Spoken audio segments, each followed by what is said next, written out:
जब ये सवाल उठा रही हूँ, जो सवाल बन रहे हैं वो थोड़ी मन में पीड़ा होती है, क्योंकि निर्विरोध ये प्राण प्रतिष्ठा होनी चाहिए। लेकिन सवाल ये कि क्या इंडिया का मंदिर विरोधी प्रोपेगेंडा है? सवाल ये कि क्या कांग्रेस का एक अंतर्राष्ट्रीय नेगेटिव कैंपेन चल रहा है मंदिर पर? क्या देश में तो न्योता मंजूर है, लेकिन विदेश में विरोधी सुर है? सवाल ये कि राम मंदिर से माहौल आखिर कैसा बिगड़ेगा, जैसा कि अंतर्राष्ट्रीय मंच पर कांग्रेस कहना चाह रही है। सवाल ये भी कि राहुल जाए तो लिबरल है, मोदी जाए तो कट्टर है। सवाल महाभारत में ये भी कि सबको जोड़ते राम पर बाटो पॉलिटिक्स क्यों है। मेरे साथ जो मेहमान हैं, बीजेपी के प्रवक्ता राकेश त्रिपाठी जी हमारे साथ जुड़ रहे हैं, हर्षवर्धन त्रिपाठी जी वरिष्ठ पत्रकार हमारे साथ जुड़ रहे हैं। मेरे साथ यहाँ अयोध्या से हनुमानगढ़ी के महंत राजू दास जी हैं, जिनको आप देख सकते हैं, राजकुमार भाटी जी समाजवादी पार्टी के राष्ट्रीय प्रवक्ता, तौसीफ अहमद खान राजनीतिक विश्लेषक टीएमसी का पक्ष रखते हैं, वरुण पुरोहित जी कांग्रेस के नेता और डॉक्टर जयंत जिज्ञासु आरजेडी के प्रवक्ता हैं। बहुत बहुत स्वागत है आप सभी का। मैं शुरुआत सबसे पहले अगर करूं तो मैं डॉक्टर जयंत आपके साथ करना चाहती हूं। मुझे ये बता दीजिए, घर में पूजा नहीं करते हैं क्या लालू जी?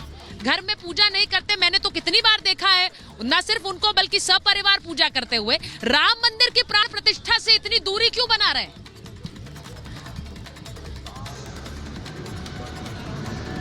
नहीं, देखिए, लालू प्रसाद जी इस देश के संविधान की प्रस्तावना में जो निहित मूल्य हैं कि इस देश के हर नागरिक को अपने अपने धर्म को चुनने की स्वतंत्रता और अपनी उपासना पद्धति के साथ जीवन को जीने का। जी बिल्कुल आ रही है आपको, मैं सुनाई पड़ रहा हूं जी? आवाज दें। हेलो हेलो जी जी। डॉक्टर जयंत को मेरी आवाज नहीं आ रही है। मैं कह रहा हूं, मैं एक बार जरा राकेश जी के पास जा रही हूँ। मूल्य और राकेश जी, मर्यादा।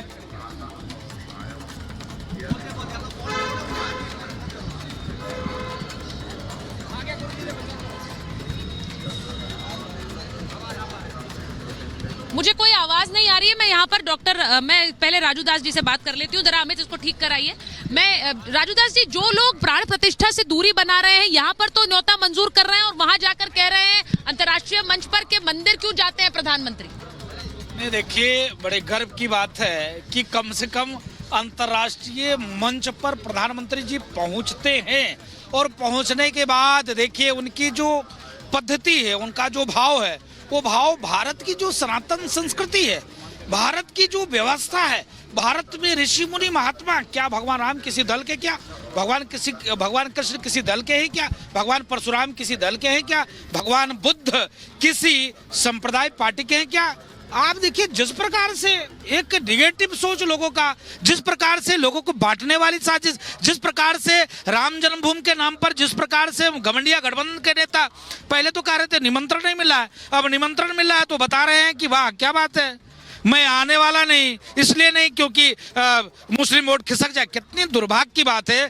पहले तो इन्होंने पाप किया था, और पाप के प्रायश्चित का जब वक्त आया तो मुझको लगता है कि अब वो मना कर रहे थे। शुद्ध रूप से कालेमी लोग हैं ये, गिरगिट जैसे रंग बदल के सनातनियों को बरगलाते हैं। जब इनका वक्त आता खुद टोपी पहन कर दूसरे को टोपी पहनाने लगते हैं। मैं पूछना चाहता हूं इन घमंडिया गठबंधन के लोगों से, क्या जब आप रोजा इफ्तारी में जाते हो, जब आप किसी अन्य मजहब संप्रदाय के कार्यक्रम में जाते हो, जब आप अन्य संप्रदाय की बात करते हो, तब आपको तकलीफ नहीं होती है?